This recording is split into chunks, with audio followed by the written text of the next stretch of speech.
నమస్తే గురువు గారు. స్థలానికి ఈశాన్యం ఎంత పెంచాలి? సాయిరామ్. ఫండమెంటల్ వాస్తు ఏం చెప్తుంది? స్థలం రెక్టాంగిల్గా కానీ స్క్వేర్గా కానీ ఉండాలి. అంటే మనం ఎన్నుకున్న స్థలం ఏ మూలలు తరక్కుంటా ఉండాలి.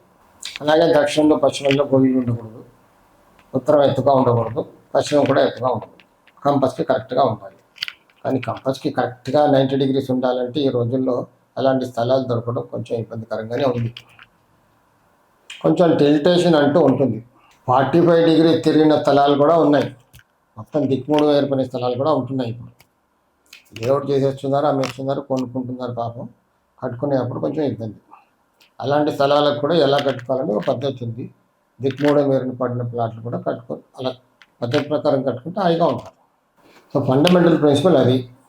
కొనుక్కున్న తర్వాత స్థలానికి ఈశాన్యం పెంచాలి. ఎంత పెంచాలి? కరెక్టే. ఎంత పెంచాలనేది చాలా మీద ఒక డౌట్. మనిషి బలంగా శక్తిగా ఉండాలంటే తినాలి. ఎంత తినాలో అంతే తినాలి. మరి ఎక్కువ తింటే ఏమవుద్ది? అరగదు, అజీర్ణం అవుతుంది. ఆ ప్లాట్ని బట్టి, ఆ సైజుని బట్టి ఎంత పెంచాలో అంతే పెంచాలి. ఎక్కువగా పెంచితే ఎక్కువ తింటే ఎలా అజీర్ణం అవుతుందో ఇది కూడా అంతే. రిజల్ట్ రాదు. రిజల్ట్ రాకపోతే పోయింది, కానీ రిటర్న్ రిజల్ట్స్ రాకూడదు. అన్నీ నెగిటివ్ రిజల్ట్స్ వస్తాయి కొంతమందికి. ఈశాన్యం బాగా పెరిగిందని ప్లాట్ కొనుక్కునేస్తారు. అలాంటి వాళ్ళు నేను ఎంతోమందిని చూశాను, కష్టపడేవాళ్ళు. గురుగారు మా ఈశాన్యం బాగా పెరిగిందని అంటారు, కానీ అక్కడ అన్ని గొడవలు. ఎంత పెరగాలో అంతే పెంచాలి, అంతే పెరగాలి, అంతే. ఎక్కువగా పెరిగితే ఇబ్బంది. సో ఈ స్థలానికి ఈశాన్యం పెరగాలి, అలాగే ఇంటికి కూడా ఈశాన్యం పెంచాలి. ఇది కంపల్సరీ.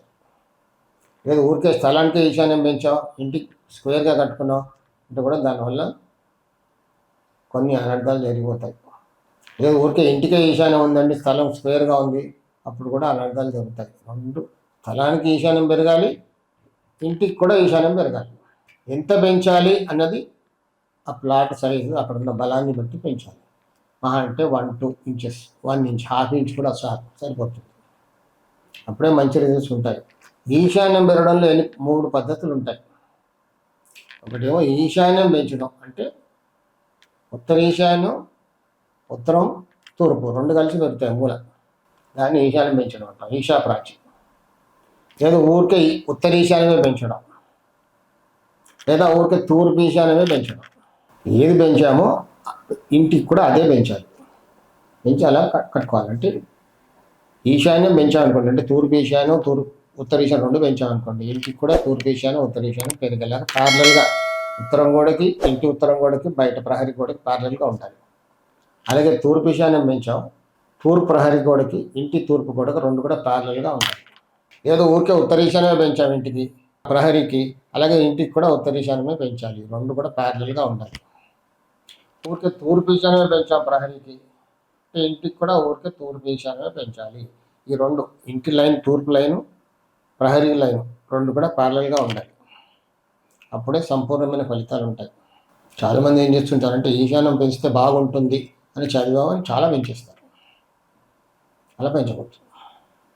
అలా పెంచి కట్టుకొని తర్వాత వాపోతారు. ఈశాన్యం బాగా పెంచామండి, ఆయన రిజల్ట్స్ లేవు, రకరకాల బాధలతో బాధపడుతున్నాం, ఎక్కడ దోషం ఉందో మాకు అంతుపట్టట్లేదు.